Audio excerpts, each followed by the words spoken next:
Assalamu alaikum everybody, hope you've had an amazing week and I hope you're looking forward to the weekend. Just before we get into the real video, I just want to take a second to tell you about Patreon because it's really cool and some of you have maybe never heard of it before. So this YouTube channel has done some quite cool things in our time. We've reached nearly 2 million people who are learning the Somali language, created nearly 250 videos that people are consuming every single day all over the world, and there aren't really that high quality resources for learning the Somali language, which I think is a real shame.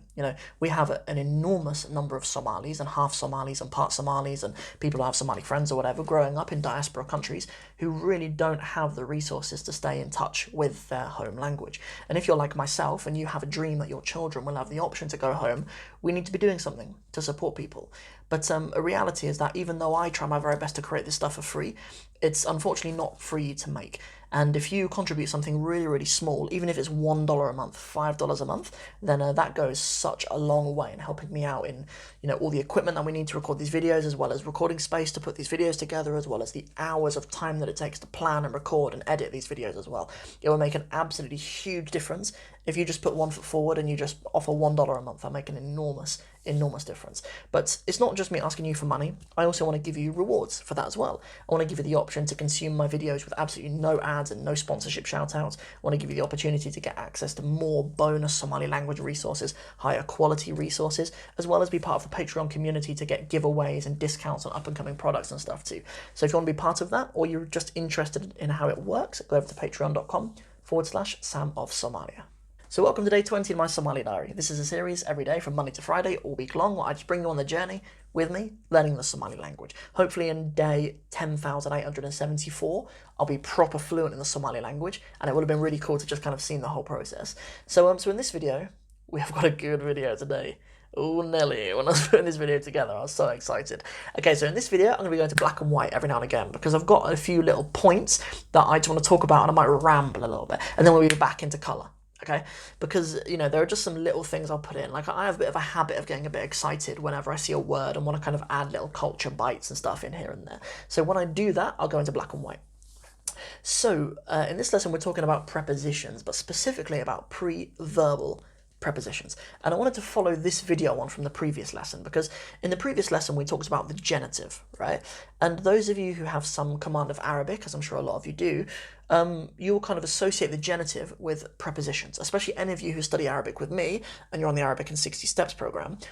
In like lesson 2, we encounter the majroor, which is the Arabic word for genitive essentially, with prepositions, right? We learn it with prepositions. They're like so tightly connected in the Arabic language.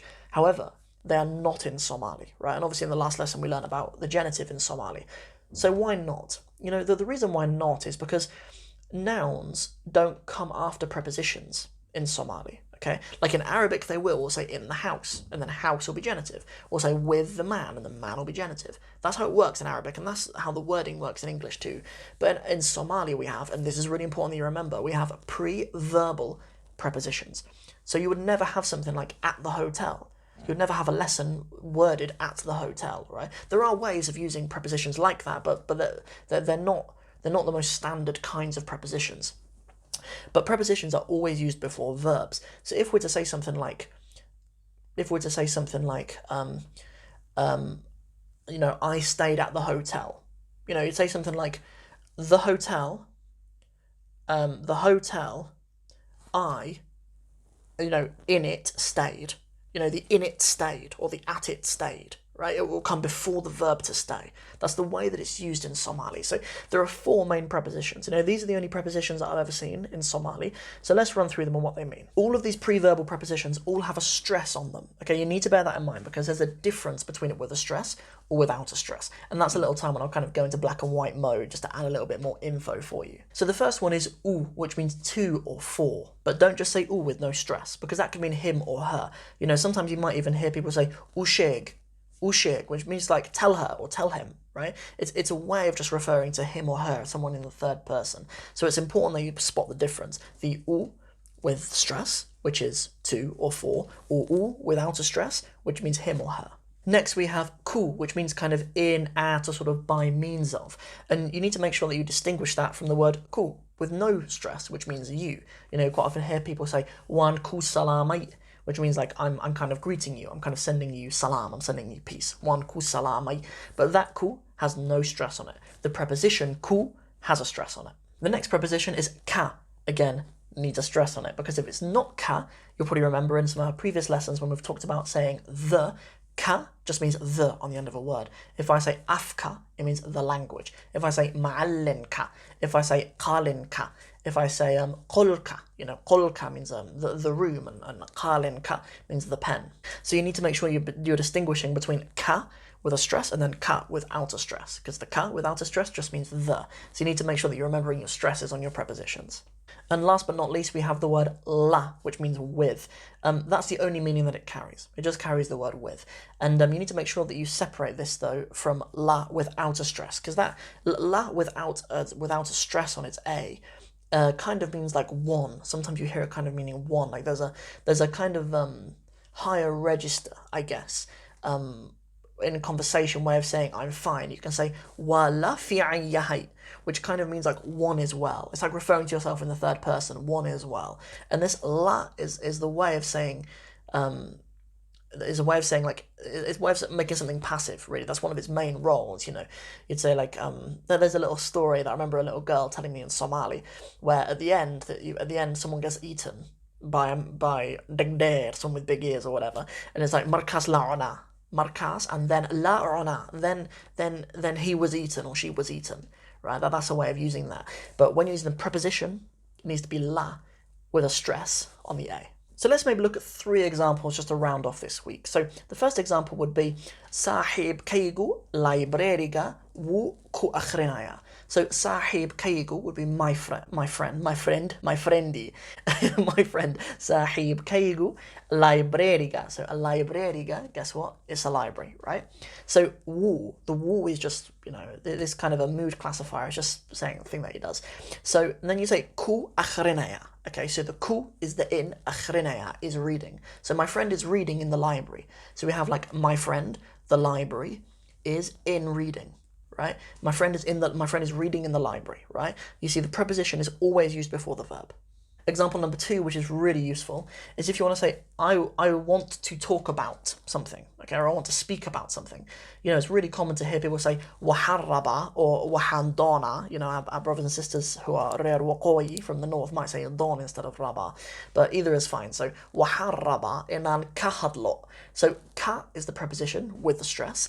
That means about. So kahadlo means to talk about something. Waharraba inan kahadlo, whatever it is, right? I want to talk about.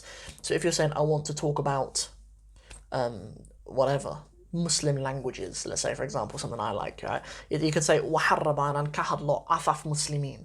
You say afaf muslimin, you put the stress on the end because it'd be genitive, right? Languages of Muslims.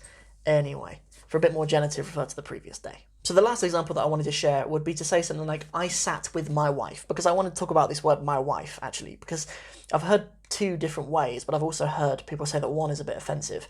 So I've always said has tight. Has is a word that more kind of means like your wife and kids. It's like your family, but it's used just for wife, because the alternative word nag, just meaning a woman, these days people find it a bit abrupt to say my woman, nag tight, nag tight. People find it a little bit abrupt to say nag. But anyway, so if you want to say nag tight or has tight, although people don't seem to have an issue with people saying nin, but like, I always hear my in-laws say to my wife, if they say to her, like, ask your husband something, they always call me her nin. So sexism. Anyway, so let's run with has tight. So we have has tight, 1 la fardiyate. So many of you have probably heard, on this channel, you probably hear me say fardiso all the time. That's just an imperative to tell someone to sit down. So you have, so has tight or nag tight, depending on how you speak to your nag. 1 la fardiyate, so 1, the I, la with fardiyate, I sat, right? Has tight 1 la fardiyate, I sat with my wife. Because I did an Arabic language degree, a lot of my friends are people who have learnt Arabic or are serious about learning Arabic. And whenever I kind of grab them and force them to learn some Somali, because often people can't really get away with having conversations with me without learning some Somali. And when I tell them that the word nag means a woman, they always get a bit of a chuckle because the word naqa, which they think sounds similar, means a she-camel in Arabic. So I don't know. There's always kind of an assumption that there's always an assumption that like languages of brown and black people are somehow sexist somehow. That often comes up, which is obviously ridiculous. But yeah, there is no connection at all between the word naqa, a naqa for a she-camel in Arabic, and the word nag. It literally just means a woman, and it doesn't have to be offensive. There's nothing offensive about being a woman, right? Just like there's nothing offensive about being called a man. Anyway, before we get too political, let's sign out. Hope you guys have an amazing weekend. Ad bad ugu mahadsantahin daawashadiina fadlan like, share iyo subscribe laha. Assalamu alaikum iyo nabad geliyo.